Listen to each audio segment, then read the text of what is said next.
सोचिए जरा एक ग्राफिक्स कार्ड जो RTX 2070 जैसी परफॉर्मेंस का वादा करे, मतलब smooth 1440p gaming, ray tracing, और वो भी इतने कम दाम में कि यकीन न हो।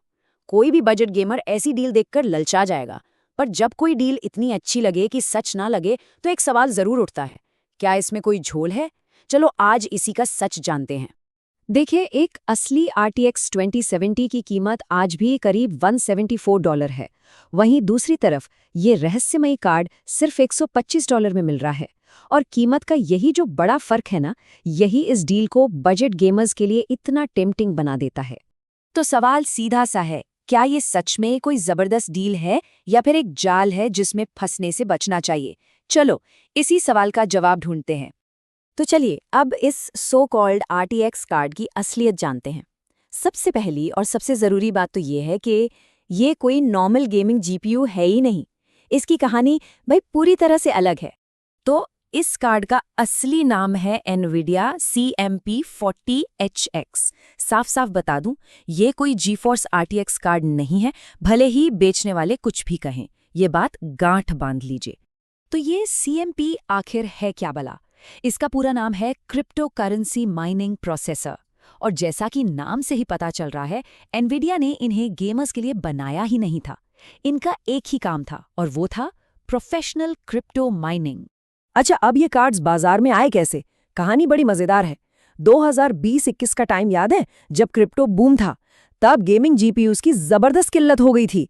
तो एनवीडिया ने क्या किया, फरवरी 2021 में उन्होंने ये सीएमपी कार्ड्स लॉन्च कर दिए, खास माइनर्स के लिए।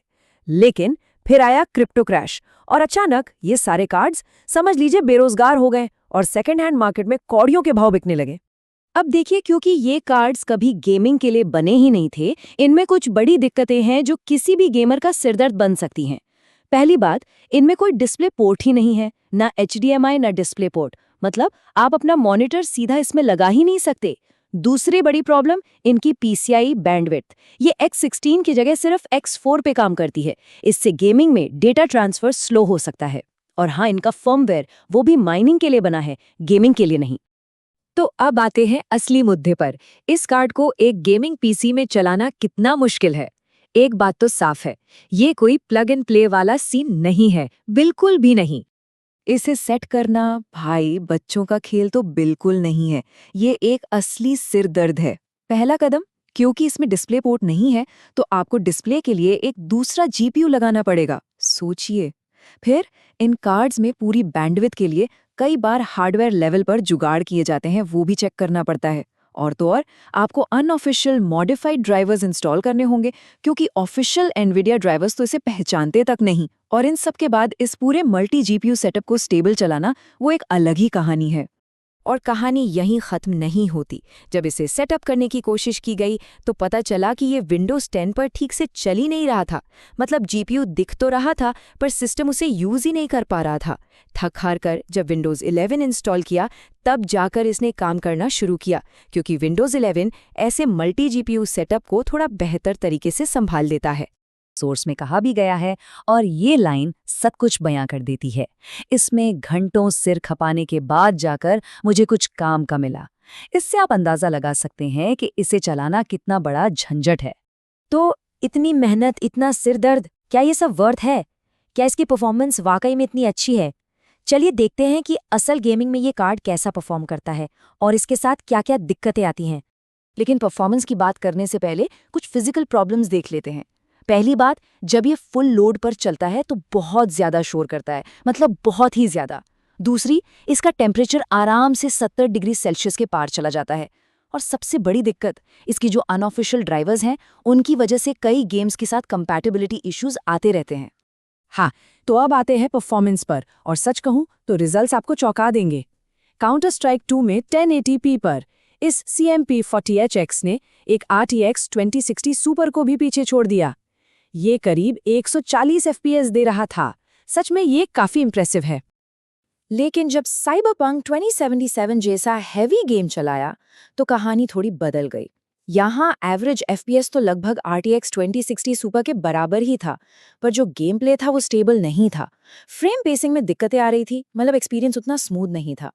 और फिर जब वैलोरेंट चलाने की कोशिश की गई, तो सब कुछ तबाह हो गया। गेम में लॉगिन करते ही पूरा का पूरा सिस्टम क्रैश। और ये जो हुआ ना, ये एक बहुत बहुत बड़ी खतरे की घंटी है। और यहीं से हम पहुंचते हैं इस कार्ड के सबसे बड़े, सबसे खतरनाक रिस्क पर। एक ऐसा रिस्क जो परफॉर्मेंस या हीटिंग से कहीं कहीं ज्यादा बड़ा है। देखिए होता क्या है कि वैलोरेंट जैसे गेम्स में रायट वैनगार्ड जैसा बहुत तगड़ा एंटी चीट सिस्टम होता है। ये सिस्टम आपके पीसी के हार्डवेयर को लगातार चेक करता रहता है, और जब उसे कोई अजीब सी हार्डवेयर आईडी, कोई मॉडिफाइड या अनऑफिशियल ड्राइवर या फिर जीपीयू का बदला हुआ फर्मवेयर मिलता है, जो कि इन माइनिंग कार्ड्स के साथ होना बहुत आम है, तो एंटी चीट सिस्टम को लगता है कि कोई छेड़छाड़ या चीटिंग हो रही है, और फिर वो तुरंत एक्शन लेता है। सोर्स में भी इस बारे में साफ साफ चेतावनी दी गई है।